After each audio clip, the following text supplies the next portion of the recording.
Azam as a captain ये तो कह सकते थे यार कि मैं जरा उसको पीछे कर रहा हूँ खिलाड़ी को, ये तो कह सकते थे ना कि लॉन्ग ऑफ को पीछे लेके जा सकता हूँ एज ए कप्तान। नहीं, आपके कहते हैं ये बात ना हुई होगी सर, ये बात अगर हुई है या नहीं हुई, ये बात हुई है या नहीं हुई, ये कप्तान का काम नहीं है। मैं बाबर आजम को ब्लेम नहीं कर रहा, मैं ये नहीं कह रहा कि बाबर आजम बहुत बुरे खिलाड़ी हैं, Babar Azam one of the best player हैं, पर जब कप्तान की बात आती है तो बाबर आजम की जो कप्तानी है वो थोड़ी सी मुझे कमजोर कड़ी नजर आती है इस टीम में। तो अल्लाह से दुआ करते हैं कि इस बार ऐसा ना हो सके।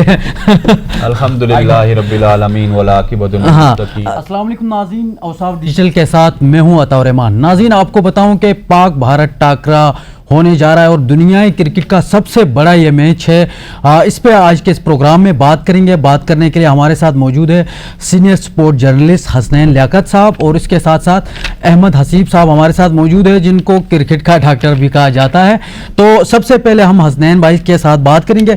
सर, पाकिस्तान की जो क्रिकेट टीम है, हमने देखा अमेरिका के खिलाफ बहुत बुरी परफॉर्मेंस रही, तो क्या समझते हैं कि जो भारत के खिलाफ जो मैच होगा इसमें क्या प्लेइंग 11 होनी चाहिए? सर पहले डॉक्टर साहब से पूछें, आप कंप्यूटर की तरफ आ गए। मैंने कहा डॉक्टर साहब से पहले पूछें, आप कंप्यूटर की तरफ आ गए। जी डॉक्टर साहब आप बताइए। सर अगर प्लेइंग 11 की बात करें तो मैं तो चाहूँगा कि इसी प्लेइंग 11 के साथ जाएं, क्योंकि एक मुकाबले के बाद अगर आप वर्ल्ड कप में अपनी टीम को बैक नहीं करेंगे तो फिर टीम का जो ड्रेसिंग रूम का जो माहौल है वो ख़राब हो जाएगा। क्योंकि आप एक मुकाबले के बाद अगर आजम खान पर यकीन नहीं करेंगे, अगर एक मुकाबले के बाद आप कहेंगे कि सुपर ओवर में इफ्तिखार अच्छा परफॉर्म नहीं कर पाया या फ़खर जमान ने अच्छा नहीं किया, उनको ड्रॉप कर दो, या एक ओवर हारिस रऊफ का बुरा गया तो उनको ड्रॉप कर दो। हाँ, एक चीज़ जरूर कहूँगा, क्योंकि टीम इंडिया के खिलाफ अगर आप 4 फास्ट बॉलर्स के साथ उतरेंगे तो शायद एक ये सोच रहेगी कि पिच किस तरह का होगा। अब तक जो मैचेस हुए हैं न्यूयॉर्क पर लो स्कोरिंग मैच हुए हैं, लेकिन मेरा जो खबरी है, जो मेरे जराए हैं वो ये बता रहे हैं कि जो वहां की पिच है वो एकदम स्पॉट है। क्योंकि अब जो पहले आंखों में धूल झोंकी जा रही थी ना कि इस लो स्कोरिंग मैच करा के, अब उस पिच पर बार बार रोल किया जा रहा है। वहां पर यूज्ड पिच यानी इस्तेमाल शुदा पिच पर यह मैच होगा। 170-180 रन आपको बनते हुए नजर आएंगे, तो वहां पर फिर आपको एक स्पिनर जरूरत पड़ सकता है। हाँ, अकॉर्डिंग टू द कंडीशन अगर आप जाते हैं तो फिर मे बी आप सोचेंगे कि हारिस रऊफ को बाहर बिठाकर इब्रार को खिला दे, क्योंकि इब्रार एक मिस्ट्री है। आप उसके साथ जाएंगे तुर्क का पत्ता साबित हो सकता है, क्योंकि किसी ने इब्रार को इतना देखा नहीं है, कोई इनको इतना जानता नहीं है, खासतौर पर T20 क्रिकेट में वो किस तरह की गेंदबाजी करेंगे, ये एक सबके लिए सरप्राइज है। तो ओवरऑल अगर आप इस सिचुएशन के साथ इस हिसाब से देखें तो आप इब्रार को खिला सकते हैं। बहरहाल ज्यादा मेरे नजदीक जो है किसी बदलाव या किसी तब्दीली की जरूरत नहीं है। आप क्या कमेंट करेंगे सर? सर अहमद साहब मुझे ये बताइए, अहमद साहब ने जिस तरह आपको बताया, सॉरी एकदम ही अहमद को क्या कट करना, मैं ये समझता हूं कि इंडिया बहुत ही अच्छी टीम है, one of the best team in all format, not only in T20 cricket, test cricket में, ODI क्रिकेट में। और उनका जो स्ट्रक्चर है वो कंपीट करता है तकरीबन ऑस्ट्रेलियन स्ट्रक्चर को और इंग्लैंड के स्ट्रक्चर को। उन्होंने अपनी क्रिकेट को पिछले 20 साल में बड़ा मजबूत किया। इंडिया कोई बेबी टीम नहीं है। आपने फिर अमेरिका से मैच एक किस्म का छीन लिया था, वो हारिस रऊफ ने आपको आके हरवा दिया। अगर इंडिया को यह पता चल गया कि इनकी टीम वन डायमेंशनल है, जिसमें आमिर हैं, शाहीन हैं, हारिस रऊफ हैं और नसीम शाह हैं, सर उन्होंने किसी एक फास्ट बॉलर को छोड़ना और 3 को पकड़ लेना। अगर उनको पता चल गया कि अप फ्रंट पे शाहीन भी है, आमिर भी है, बैक एंड पे नसीम शाह भी है और अबरार भी है, तो फिर वो बहुत देख के आएंगे, ध्यान से आएंगे। तो इंडिया के सामने आपको ये बिल्कुल नहीं करना कि आप वन डायमेंशनल किस्म का स्टफ लेके चले जाएं कि 4 फास्ट बॉलर के साथ आप जाएं और ऊपर से स्पिनर आपके रेलू कटे हों, क्योंकि इंडियन क्रिकेट ना अभी भी उसी जगह पे खड़ी है जहां पे वो 2000 में थे या 90s में थे। जिस तरह पाकिस्तान भी 90s और 2000 की क्रिकेट में बहुत अच्छा स्पिनर को खेलती थी, लेकिन अब पाकिस्तान में ना स्पिन को खेला जा रहा है और ना ही हम कोई क्वालिटी स्पिनर प्रोड्यूस कर रहे हैं। उसकी वजह हमारा डोमेस्टिक स्ट्रक्चर है, फिर वो जो डिपार्टमेंट क्रिकेट पे पाबंदी रही, बहुत सारी चीज़ों को शादाब खान की जगह बहुत सारे लोगों को प्रोटेक्ट किया गया, उनके लिए दरवाजे बंद किए गए। सो मैं ये समझता हूँ कि आपको इंडिया के खिलाफ एक मिस्ट्री स्पिनर चाहिए हर हालत में। जिस तरह अहमद कह रहे हैं ना कि आपको 4 फास्ट बॉलर्स के साथ ही जाना चाहिए, तब्दीली नहीं करनी चाहिए। आपने कहा कि तब्दीली नहीं करनी चाहिए ना, ऐसे ही कहा ना? ज्यादा तब्दीली की जरूरत नहीं है, लेकिन अगर आप कंडीशंस को देखें, मैंने कहा ऑन द डे आप पिच को देखें, अगर पिच स्पिनर को ज्यादा सपोर्ट करती है तो फिर आप इब्रार को खिला। देखिए मैं तो समझता हूं कि अगर स्पिनर को सपोर्ट करे या ना करे, ठीक है, आप इंडिया के खिलाफ जा रहे हैं, आपने अपनी कोई भी चीज वन डायमेंशनल नहीं रखनी। आपको शादाब खान इंडिया का मैच नहीं जितवा सकता, आपको साइम अयूब के 2 ओवर्स या इफ्तिखार के 2 ओवर्स इंडिया का मैच नहीं जितवा सकता। वो रेलू कट्टों को मारते हैं, सीधी सी बात आपको बताऊं। ये हमारी तरह नहीं है कि कोई रेलू कट्टा स्पिनर भी आए तो हम आके टुक टुक करना स्टार्ट करेंगे।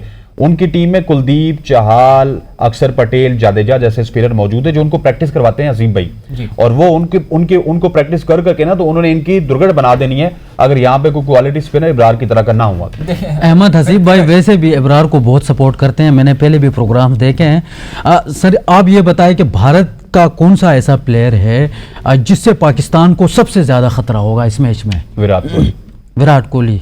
वैसे आपको नहीं लगता रोहित शर्मा, सारे जितने भी Rohit Sharma is a selfless player. Rohit Sharma खेलता है और जब वो खेलता है ना तो वो दुनिया को हिला देता है। Rohit Sharma is a kind of player के जो 20 गेंदों पे 50 रन भी बना सकता है और कभी कभार वो 0 पे भी आउट हो सकता है। सो रोहित शर्मा ना एक वो जिस तरह होता है ना जुए की तरह का सीन है कि कभी चल गया कभी नहीं चला।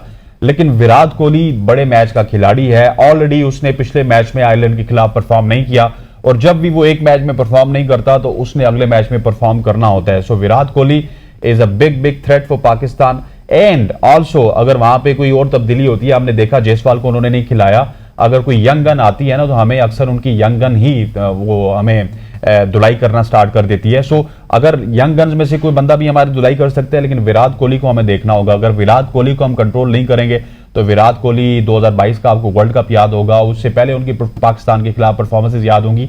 वो मैच निकाल के लेके जाते हैं और he is a match finisher as well. Innings build करना भी उनको आती है और मैच फिनिश करना भी आता है। तो सबसे बड़ा थ्रेट विराट कोहली है। अहमद हसीब आप ये बताइएगा कि बाबर आजम की जो कप्तानी है वो इतनी दिफाई क्यों होती है आखिर? देखिए एक सोच बहुत मैटर करती है। अगर आप देखें बाबर आजम की पिछले 2 साल में कप्तानी, तो वो मैं ऑब्जर्व करता हूँ, मुझे ऐसा लगता है कि पावर प्ले के अंदर भी वो स्लिप हटा देते हैं क्योंकि वो दिफाई अंदाज में इसलिए जाते हैं, वो ये कोशिश करते हैं कि ज़्यादा से ज़्यादा रन बचाए जाएं क्योंकि आपके पास जेन्युइन विकेट टेकर नहीं है। पिछले 8-10 मैचेस में देखें कनाडा ऑल आउट कर रही है दूसरी टीमों को, पप्पा न्यू गिनी 7-8 विकेट ले रही है, युगांडा 7-8 विकेट ले रही है, लेकिन पाकिस्तान फिर भी 2 से 3 विकेट ले रहा है। जब आपके प्राइम गेंदबाज आपको विकेट्स लेकर नहीं देंगे तो एक ऑटोमेटिक चीज है कि आपका जो कप्तान होगा वो दिफाई अंदाज में चला जाएगा, वो दिफाई क्रिकेट खेलेगा। मैं बाबर आजम को ब्लेम नहीं कर रहा, मैं ये नहीं कह रहा कि बाबर आजम बहुत बुरे खिलाड़ी हैं, Babar Azam one of the best player हैं, पर जब कप्तान की बात आती है तो बाबर आजम की जो कप्तानी है वो थोड़ी सी मुझे कमजोर कड़ी नजर आती है इस टीम में। सिर्फ थोड़ी सी?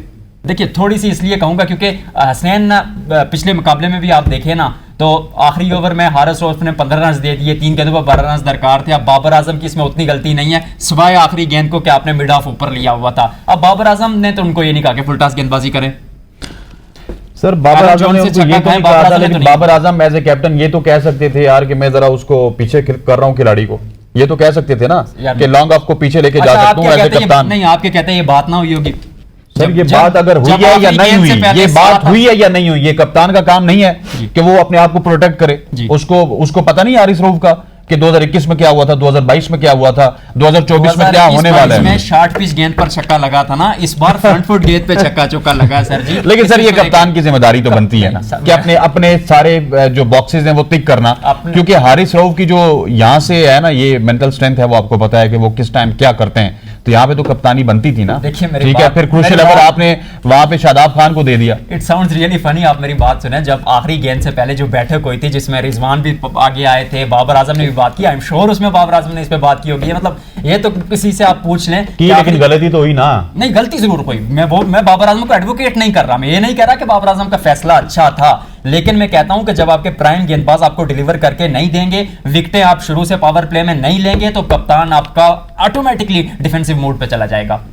चलें हसनैन साहब आप ये बताएं कि इमाद वसीम को किसकी जगह खिलाएं और इमाद वसीम किसकी जगह जाएंगे? बस यही देखिए अगर तो वो इंजर नहीं है और वो ठीक है तो Imad Wasim is automatic choice, क्योंकि इंडिया के मैच में इमाद वसीम का होना इस वजह से क्रूशियल है कि इमाद बल्ले के साथ भी रन बनाते हैं और बॉलिंग उनकी चाहे वो आपको विकेट्स ना लेके दें, लेकिन Imad is a very economical bowler.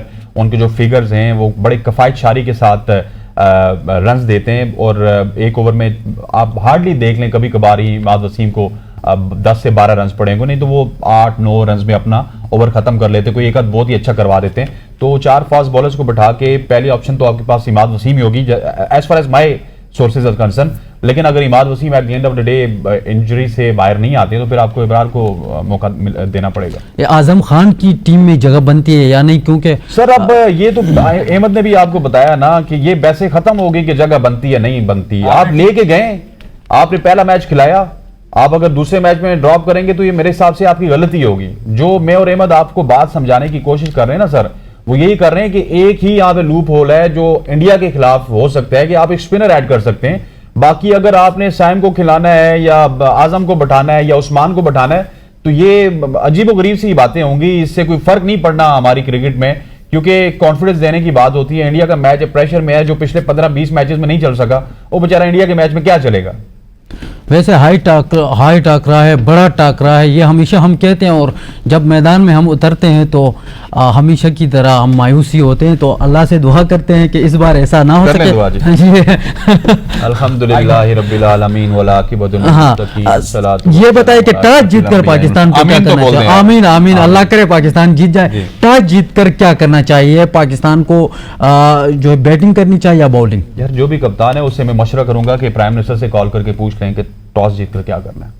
नहीं, पिचेस के हिसाब से सर वो सिचुएशन है, मेरा ख्याल है कि इंडिया का मैच है, टॉस जीत के अहमद साहब क्या करना चाहिए? मुझे लगता है टॉस जीतकर बल्लेबाजी करनी चाहिए, क्योंकि प्रेशर गेम है। प्रेशर गेम में अगर बोर्ड पर रन होंगे 170 180 भी आप कर लेते हैं, लेकिन वो ना अहमद वही बात है ना, जिस तरह आपने कहा ना बल्लेबाजी करनी चाहिए। अगर विकेट के ऊपर नीचे हुआ तो फिर नहीं करेंगे वो। नहीं, विकेट देखिए, मुझे ऐसा लगता है, नहीं वो आपकी बात बिल्कुल ठीक है कि ऑन द डे कंडीशंस देखें, ज्यादा मॉइस्चर हुआ तो आप कोशिश करेंगे। ये काफी अर्ली है, ये काफी अर्ली है कि हम यहाँ पे बैठ के, हाँ विकेट की जब रिपोर्ट आएगी ना तो आप मेरे से अहमद से कॉल पे बात कर लीजिएगा, हम आपको बताएंगे कि क्या करना चाहिए था और क्या क्यों नहीं किया। और ग्रीनिश पिच है, अगर पिच पर घास हो, पिच पर मॉइस्चर हो, तो फिर आप कोशिश करेंगे कि आप पहले गेंदबाजी करें, क्योंकि शाहीन आपके पास है, गेंद पड़ने के बाद उनकी अंदर आती है, फिर उसके बाद नसीम है, आमिर है। लेकिन अगर स्पॉट पिच होती है या इवन के नॉर्मल दर्जे की भी पिच होती है तो पहले बल्लेबाजी करें, 170-60 बनाए, आप पकड़ लेंगे इंडिया को। चलें जी, हसनैन साहब ने तो दुआ भी किया है और हमने आमीन भी किया है साथ में कि वो भी बताया गया है। जी जी, मैं पाकिस्तान के लिए दुआ कर रहा था, इनसे आमीन मैंने क्या कहते हैं जबरदस्ती करवाया जी।